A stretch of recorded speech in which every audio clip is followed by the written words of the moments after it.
হ্যাঁ, দোষ চেহারা একদম সুন্দরের মতনই। চেহারা কত কিউট ছিল না ওর?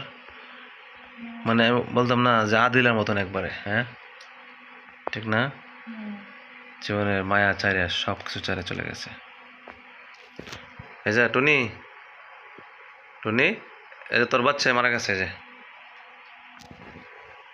এরা আছে আরো 3 বোন। হ্যাঁ,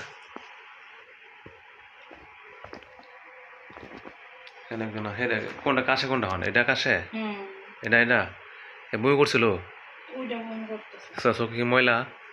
এটাও আল্লাহ, এই হলো জীবনের শেষ।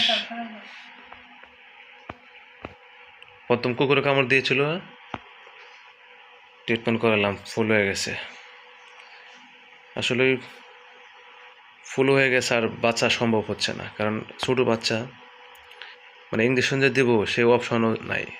1 মাস এখনো বয়স হয় নাই, ঠিক আছে। এক হলো এই প্যারালাইজ হয়ে গেছে, কুকুরে কামড় দিয়েছিল 10-12 দিন আগে।